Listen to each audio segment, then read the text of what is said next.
Good morning students. So last lecture के अंदर हमने आयोनाइजेशन एंथैल्पी देखा था, बराबर। आज का जो हमारा दूसरा टॉपिक है वो है electron gain enthalpy.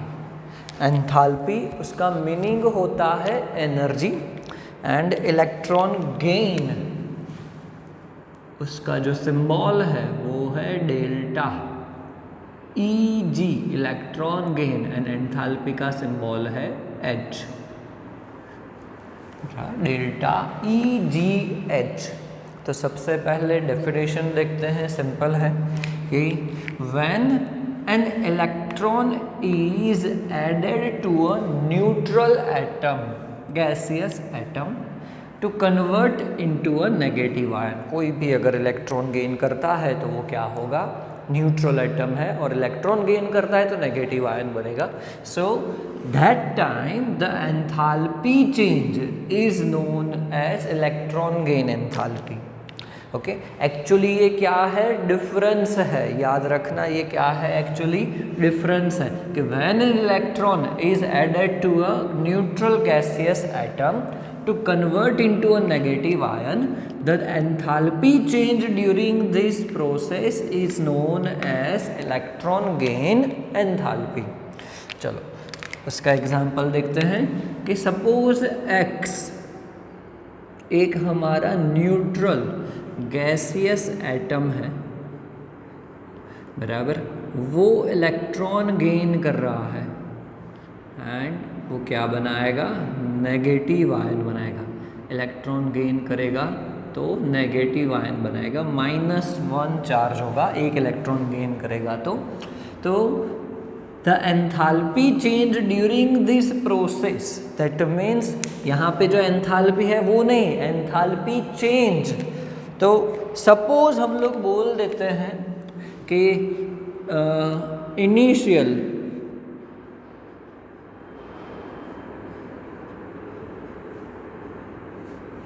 Enthalpy, initial enthalpy हम लोग बोल देते हैं कि क्या है, H1 है। इनिशियल एंथैल्पी क्या है, H1। चलो इलेक्ट्रॉन गेन किया तो इसको बोल देते हैं फाइनल एंथैल्पी।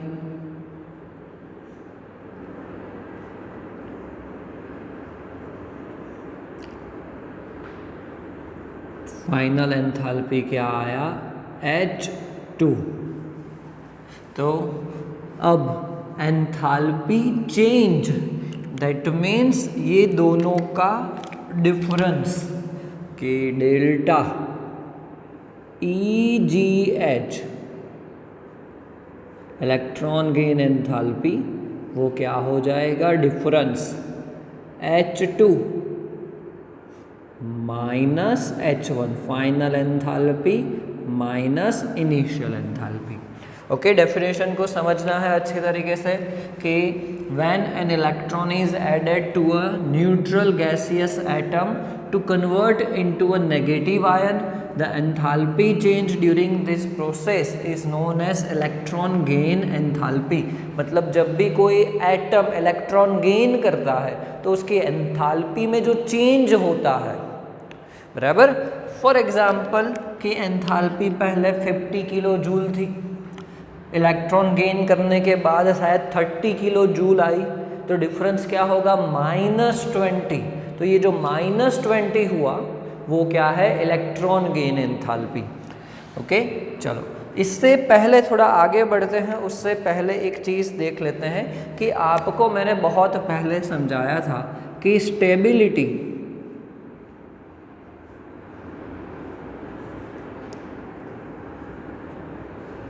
एंड एनर्जी वो दोनों एक दूसरे के इन्वर्सली प्रोपोर्शनल में होते हैं। Stability and energy, okay, that means अगर एनर्जी ज़्यादा है तो स्टेबिलिटी कम होगी, स्टेबिलिटी ज़्यादा है तो एनर्जी कम होगा। एंड पीरियोडिक टेबल का कोई भी एलिमेंट ले लो, वो क्या करेगा कि स्टेबल होने के लिए अपने आप कोशिश करता रहेगा। एंड वो किसके जैसे इलेक्ट्रॉनिक कन्फिगुरेशन बनाएगा? तो 18th जो ग्रुप है उसके जैसे इलेक्ट्रॉनिक कन्फिगुरेशन बनाने का वो ट्राई करता रहेगा। कोई भी एटम होगा, चाहे वो इलेक्ट्रॉन गेन करके हो या इलेक्ट्रॉन रिमूव करके हो, वो कुछ भी करके 18th ग्रुप जैसी इलेक्ट्रॉनिक कन्फिगुरेशन वो ऑब्टेन करने की कोशिश करेगा। तो स्टेबिलिटी उसकी ज़्यादा होगी तो उसकी एनर्जी क्या होगी? कम होगी। तो अगर इलेक्ट्रॉन गेन करने से स्टेबिलिटी इंक्रीज हो रही है, दैट मीन्स एनर्जी क्या होगी उसकी? डिक्रीज होगी। एनर्जी क्या होगी? डिक्रीज होगी। बराबर। तो इससे हमें ये समझना है कि अगर इलेक्ट्रॉन गेन करते हैं कोई भी एटम, तो अगर उसकी स्टेबिलिटी इंक्रीज हो रही है, इसका मतलब कि उसकी एनर्जी क्या होगी? डिक्रीज होगी। एनर्जी डिक्रीज होगी तो स्टेबिलिटी क्या होगी? स्टेबिलिटी इंक्रीज होगी तो एनर्जी डिक्रीज होगी। ओके, तो डेफिनेशन से हमें ये तो पता चल गया है कि एक्चुअली क्या है कि ये एनर्जी डिफरेंस है। तो कब? तो इलेक्ट्रॉन गेन करते हैं तब। ओके, तो चलो अब उसके अंदर थोड़ा ज़्यादा डिटेल में जाते हैं कि पीरियड में क्या होगा एंड ग्रुप में क्या होगा। ओके, चलो तो सबसे पहले देखते हैं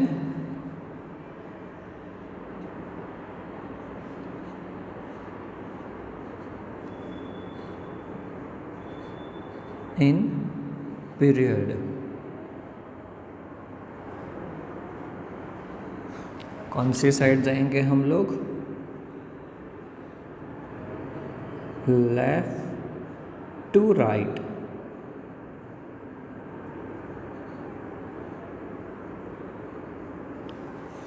left to right.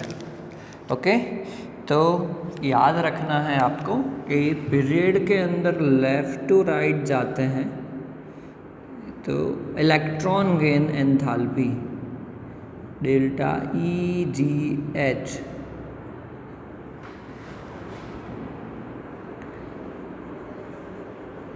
becomes more negative.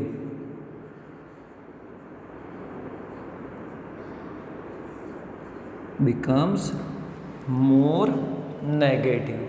Okay, actually final enthalpy कम है, दैट मीन्स उसने एनर्जी रिलीज की होगी। अगर फाइनल एंथैल्पी ज़्यादा है तो उसने एनर्जी गेन किया होगा। तो एलिमेंट के ऊपर वो डिपेंड करता है, बट ऑलमोस्ट सारे एलिमेंट 18th ग्रुप को छोड़ के सारे एनर्जी रिलीज करते हैं। एक्सोथर्मिक रिएक्शन होता है। बराबर। तो उससे फाइनल एंथैल्पी कम होगी।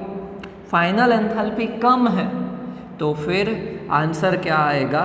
नेगेटिव आएगा। तो लेफ्ट टू राइट जाते हैं तो delta EGH electron gain enthalpy becomes more negative. ऐसा क्यों होता है वो देखते हैं। एंड उसके अंदर भी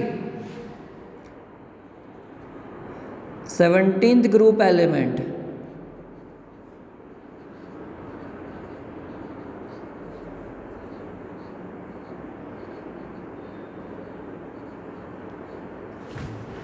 चलो ग्रुप की बात तो लास्ट में करेंगे, बट पहले हम लोग पीरियड के अंदर देख लेते हैं कि ज़्यादा नेगेटिव क्यों होता है।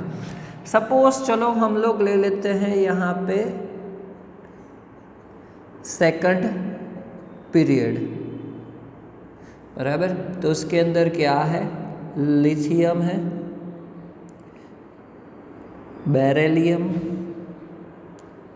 Boron, carbon, nitrogen, oxygen and fluorine. हम लोग 18th ग्रुप की बात नहीं करेंगे। बराबर।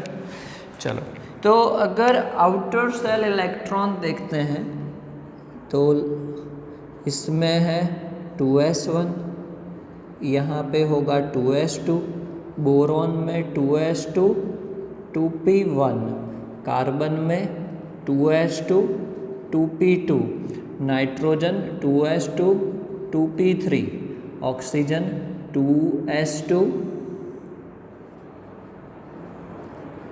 2p4 and fluorine 2s2 2p5। बराबर। चलो ले ही लेते हैं, उसके बाद आएगा नियॉन। ओके, अब नियॉन का इलेक्ट्रॉनिक कॉन्फ़िगरेशन देखते हैं। तो आउटर सेल होगा उसका 2s2 2p6, जो क्या है most stable electronic configuration, most stable electronic configuration है। बराबर, मतलब सारे 18th ग्रुप एलिमेंट का कि सेकंड पीरियड में सबसे ज़्यादा स्टेबल कौन होगा, तो नियॉन होगा सेकंड पीरियड में। ओके, चलो, तो अगर सभी एलिमेंट्स क्या करेंगे कि नियॉन जैसे सेकंड पीरियड में नियॉन जैसे इलेक्ट्रॉनिक कॉन्फ़िगरेशन बनाने की कोशिश करेंगे। ओके, या फिर उसके आगे का जो एटम होता है हीलियम जैसी। बराबर, चलो, तो अगर फ्लोरीन की बात करें तो उसके आउटर सेल में टोटल 7 इलेक्ट्रॉन्स हैं। आउटर सेल में यहाँ पे क्या है 8 इलेक्ट्रॉन्स हैं, यहाँ पे क्या है 7 इलेक्ट्रॉन्स हैं। ऑक्सीजन के अंदर 6 इलेक्ट्रॉन है, नाइट्रोजन के अंदर 5 इलेक्ट्रॉन है, वैसे ही आगे 4 3 2 एंड 1। बराबर, तो इलेक्ट्रॉन गेन करेंगे। चलो, फ्लोरीन ने इलेक्ट्रॉन गेन कर लिया तो 2s2 2p6 हो जाएगा, दैट मीन्स इलेक्ट्रॉनिक कॉन्फ़िगरेशन तो नियॉन जैसी हो गई, दैट मीन्स वो ज़्यादा स्टेबल हो जाएगा। स्टेबल हुआ तो एनर्जी क्या होगी उसकी, कम होगी। एनर्जी क्या होगी, कम होगी। एनर्जी कम हुई that means final enthalpy is less than initial enthalpy. तो H2 माइनस H1 का आंसर क्या आएगा, नेगेटिव आएगा। क्या आएगा, नेगेटिव आएगा। तो 17th ग्रुप एलिमेंट जो है उनकी इलेक्ट्रॉनिक कॉन्फ़िगरेशन ऐसी बनती है कि वो एक ही इलेक्ट्रॉन गेन करते हैं तो उनकी स्टेबल इलेक्ट्रॉनिक कॉन्फ़िगरेशन हो जाती है, तो इलेक्ट्रॉन गेन एंथैल्पी भी उनका सबसे नेगेटिव होता है ज़्यादा। बराबर, तो पीरियड के अंदर आपको समझना है कि टू ऑब्टेन, और यहाँ पे लिख सकते हैं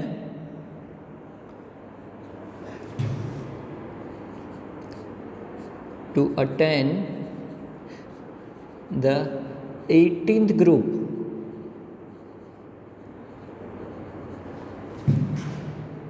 electronic configuration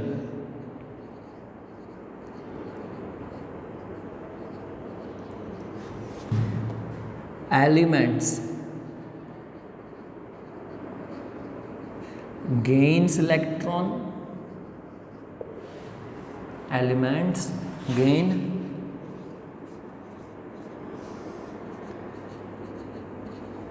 electrons, okay, and due to that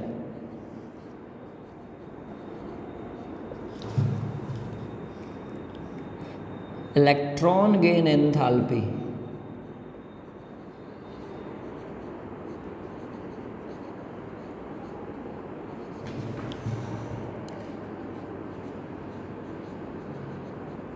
becomes negative, becomes negative। Okay, तो लेफ्ट टू राइट जाएंगे तो ज़्यादा नेगेटिव होता जाएगा।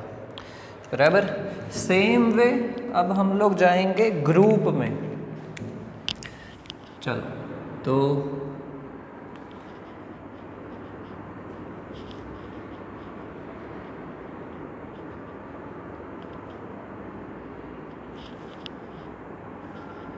इन ग्रुप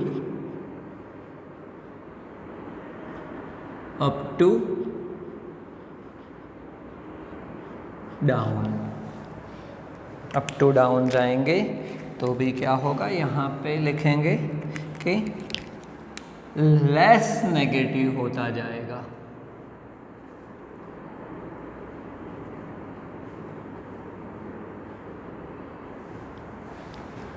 बराबर, लेस नेगेटिव, ज़्यादा नेगेटिव नहीं होगा, लेस नेगेटिव होगा। ओके, तो सबसे पहले देख लेते हैं कि 17th ग्रुप लेते हैं समझने के लिए।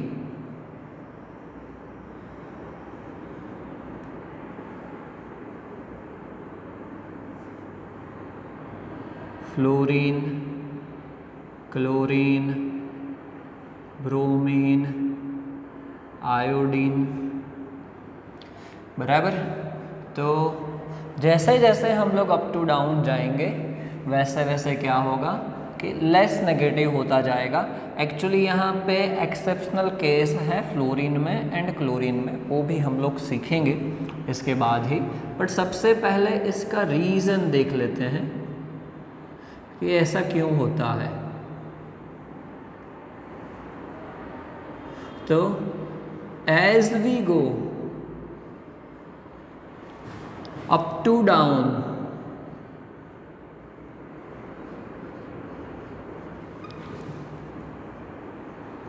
in a group, atomic radius or atomic size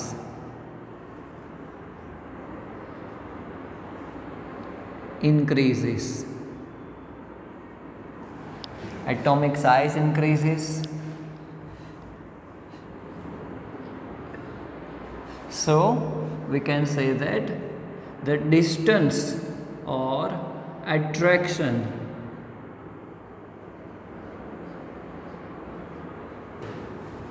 towards last electron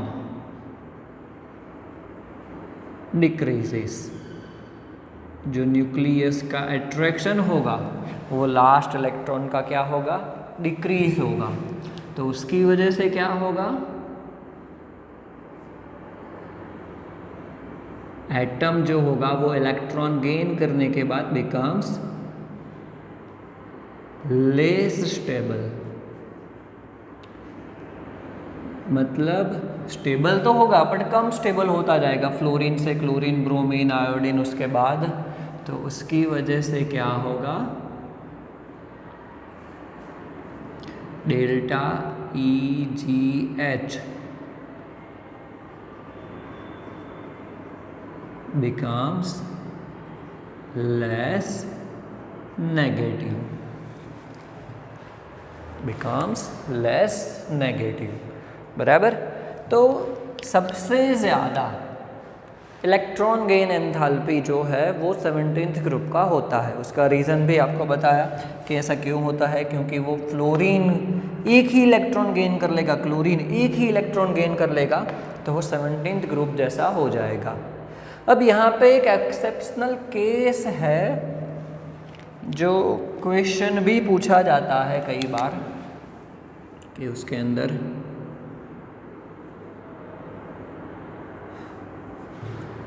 electron gain enthalpy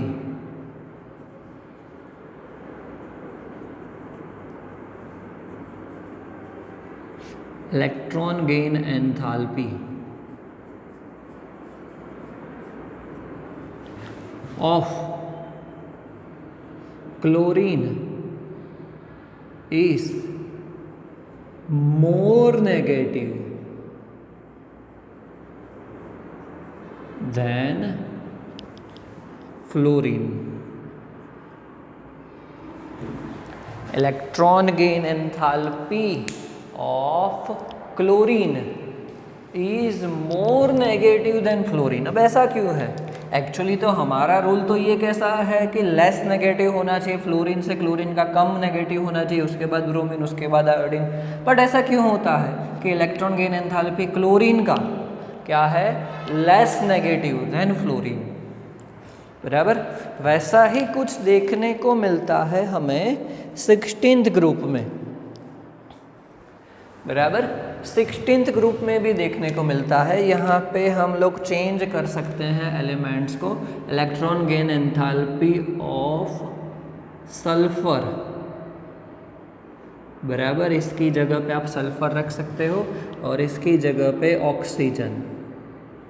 electron gain enthalpy of sulphur is more negative, जो 16th ग्रुप में आता है, then oxygen. Okay, actually 16th group में क्या होगा, चलो मैं यहाँ पे लिख देता हूँ 16th ग्रुप। तो oxygen, sulphur, selenium, tellurium. Okay, तो एक्चुअली क्या होना चाहिए कि ऑक्सीजन का ज़्यादा नेगेटिव होना चाहिए, सल्फर का कम नेगेटिव होना चाहिए, बराबर। बट यहाँ पे क्या हो रहा है कि सल्फर का ज़्यादा नेगेटिव है, क्लोरीन का ज़्यादा नेगेटिव है, फ्लोरीन एंड ऑक्सीजन से। तो रीज़न सीखते हैं, सिंपल है। चलो सबसे पहले तो देख लेते हैं ऑक्सीजन एंड फ्लोरीन। चलो इलेक्ट्रॉनिक कन्फिगरेशन लिखते हैं। इसका 8 है, इसका 9 है एटॉमिक नंबर।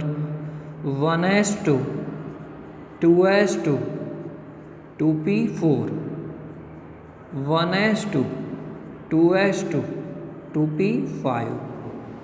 चलो same way sulphur and chlorine का अगर लिखते हैं, इसका 16 है, इसका 17 है।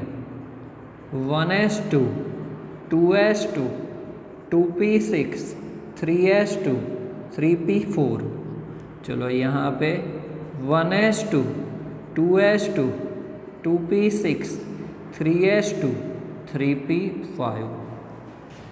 तो क्लियरली हमें दिख रहा है कि एक पूरा प्रिंसिपल क्वांटम नंबर ज़्यादा है ऑक्सीजन से सल्फर में, फ्लोरीन से क्लोरीन में, बराबर। अगर दिखाना है तो ये n इज इक्वल टू 1 होगा, n इज इक्वल टू 2 होगा, यहाँ पे ख़त्म हो गया।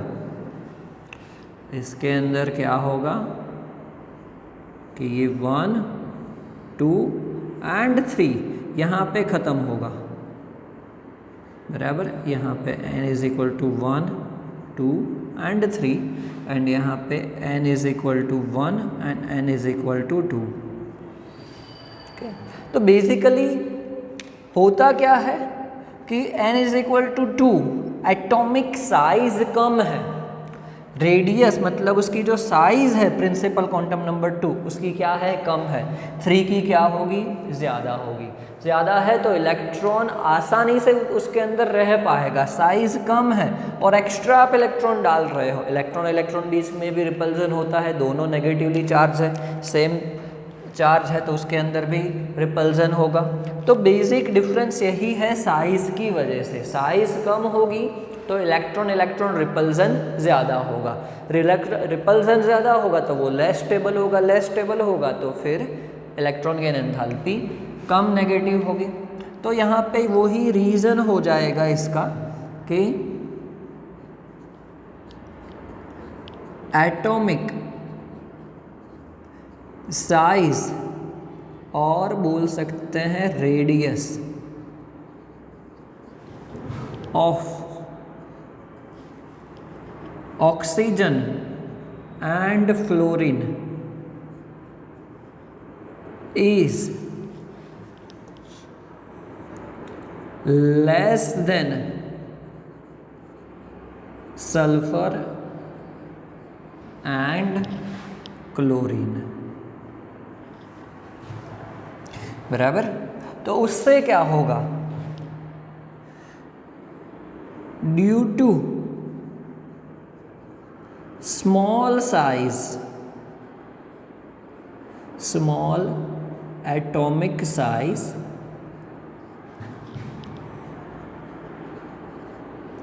Electron electron repulsion, electron electron repulsion increases and thus stability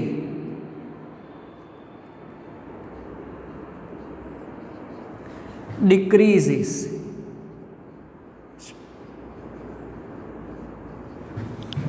and finally delta Eg becomes less negative,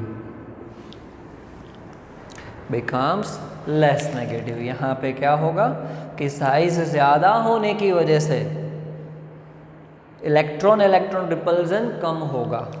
but हमने लिखा है इसका कि ऑक्सीजन एंड फ्लोरीन का क्यों कम है। ओके, एंड फिर यहाँ पे हम लोग लिख सकते हैं कि जैसे जैसे साइज इंक्रीज होता जाएगा, बराबर, यहाँ पे हम लोग लिखते हैं नेक्स्ट पॉइंट कि in sulphur and chlorine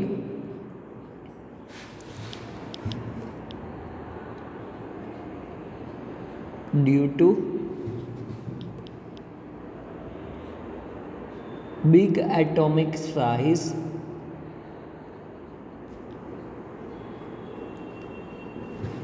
electron repulsion is less, so stability increases and delta EGH becomes more negative, becomes more negative। Okay, तो आपको ये समझना है क्या है इलेक्ट्रॉन गेन एंथैल्पी, पीरियड में क्या होता है, ग्रुप में क्या होता है, बराबर। तो आज का टॉपिक हमारा यहीं पे ख़त्म होता है, इलेक्ट्रॉन गेन एंथैल्पी, बराबर। सिंपल टॉपिक है बट समझना ज़रूरी है, क्योंकि थोड़ा सा उसके अंदर चेंज आपको ऐसा लगेगा कि क्या है, कि कई बार क्या होता है कि स्टूडेंट मिक्स कर देते हैं electron gain enthalpy, ionisation enthalpy. Next topic हम लोग देखेंगे इलेक्ट्रोनेगेटिविटी, उसको तो मिक्स नहीं होना है, बेसिक डिफरेंस याद रखो एंड जो ट्रेंड है पीरियड में ग्रुप में वो याद रखो। MCQ बहुत सारे इसके अंदर से पूछे जाते हैं, तो मिस्टेक नहीं होनी चाहिए। आपको दोबारा बोल रहा हूँ मैं, डेफिनेशन याद रखो, आपको अच्छी तरीके से समझ में आ जाएगा। ओके, चलो तो नेक्स्ट लेक्चर में हम लोग इलेक्ट्रोनेगेटिविटी देखेंगे।